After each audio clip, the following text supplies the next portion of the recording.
MacDonald, he said the Stone Age didn't end because we ran out of stone. It ended because we needed a new way to live. My name is Carsten Sorensen. I teach Information Systems and Innovation here at the LSE. Every era of our history as humans, one that's shaped by material. So whether it's stone, iron, bronze, or indeed the one material that has shaped our age, plastic. It allowed us to, in industrial ways, to produce lots of stuff very cheaply that could be molded into very strong shapes that fitted the purposes they were meant to serve. The argument we have at the LSE is that the cusp between the 20th and the 21st century marks a new era. It's the age of the digital material. The digital fills a greater and greater part of our everyday life, and it is therefore essential for us to understand both its challenges and its great opportunities. And the problem we have with digital material is we don't really understand it yet. It has single-handedly toppled empires. So if you go to the high street of London today, you will not find a single store that sells DVDs or records. Well, it's not quite true, there is a single one left. But all the others have been toppled by the internet, by digital distribution. At the same time, the Googles and the Apples and the eBays and the Amazons of the world have been greatly shaped by this material. They have used it to its fullest potential. So what do we do with this material? How do we understand it? And more importantly, so why is it so important right now?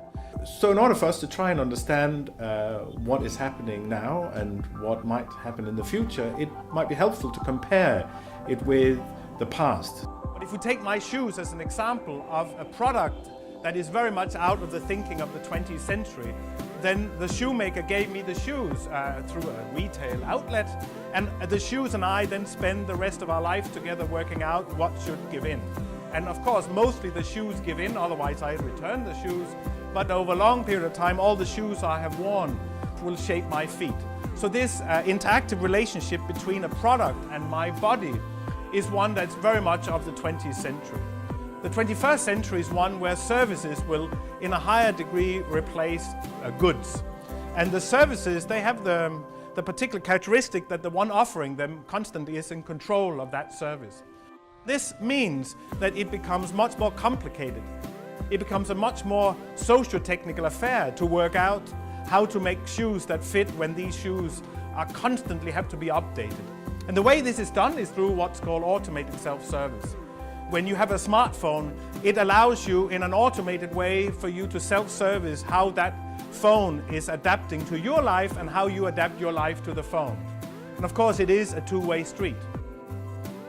Nowadays, the technologies we use are not exclusively social, but they are deeply social. Tracking every single part in a manufacturing process is one of the ways of making it more effective. So we can distribute it to other places, to be manufactured one place and sold another. So these shoes I'm wearing have been tracked, and the materials for them have been tracked very carefully through its whole life. The problem we have is that when it comes to the 21st century, an integral part of this production will be us as humans. And we really don't like being tracked.